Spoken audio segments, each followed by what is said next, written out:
आज की दुनिया पहले से कहीं अधिक जुड़ी हुई है, लेकिन इस कनेक्टिविटी के साथ एक छुपा हुआ युद्ध भी चल रहा है। एक ऐसा युद्ध जो इंटरनेट की गहराइयों में लड़ा जाता है।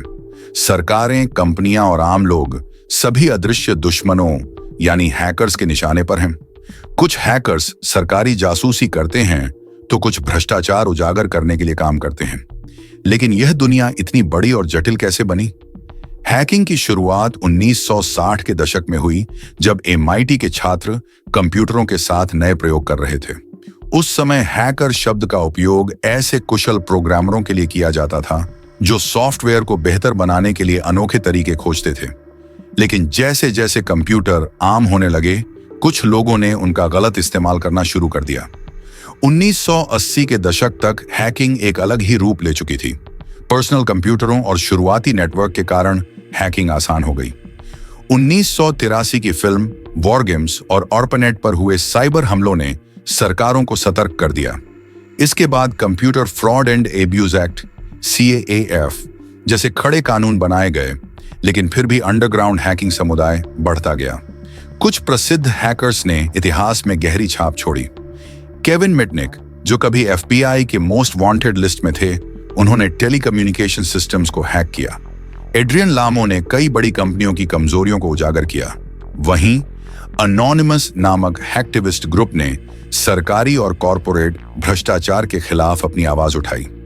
हैकिंग हमेशा गलत नहीं होती। कुछ हैकर्स व्हाइट हैट सुरक्षा प्रणाली को मजबूत करने के लिए काम करते हैं, जबकि कुछ ब्लैक हैट साइबर अपराध और वित्तीय धोखाधड़ी में शामिल होते हैं। कुछ ग्रे हैट बिना अनुमति के सिस्टम में घुसकर सुरक्षा खामियों की जानकारी देते हैं, जिससे कानूनी और नैतिक बहस छिड़ जाती है। आज की दुनिया में कई देश साइबर युद्ध के लिए हैकिंग का उपयोग कर रहे हैं। अमेरिका, रूस, चीन और उत्तर कोरिया जैसे देशों ने साइबर जासूसी और डिजिटल हमलों के लिए विशेष टीमें बनाई हैं। स्टक्सनेट वायरस, जिसे अमेरिका और इजराइल ने मिलकर बनाया था, ईरान के परमाणु संयंत्रों को नष्ट करने के लिए इस्तेमाल किया गया था। साइबर अपराध अब एक बड़ा व्यापार बन चुका है। डार्क वेब पर चोरी किए गए डेटा, हैकिंग टूल्स और हैकिंग सर्विस खुलेआम बिक रहे हैं। रैनसमवेयर हमलों ने कई कंपनियों, अस्पतालों और सरकारी संस्थानों को तबाह कर दिया है, जिससे साइबर जबरन वसूली का खतरा बढ़ गया है। तकनीकी सुरक्षा मजबूत होने के बावजूद इंसान की भूल सबसे कमजोर कड़ी बनी हुई है। फिशिंग ईमेल और झूठी कहानियों के माध्यम से लोग अपनी संवेदनशील जानकारी साझा कर बैठते हैं। 2016 में डेमोक्रेटिक नेशनल कमेटी DNC की ईमेल हैकिंग ने अमेरिका की राजनीति को हिलाकर रख दिया था। हैकिंग के बढ़ते खतरों से निपटने के लिए सरकारें और टेक कंपनियां भारी निगरानी उपाय लागू कर रही हैं। लेकिन इसका नुकसान यह है कि आम नागरिकों की निजी जानकारी भी खतरे में पड़ जाती है।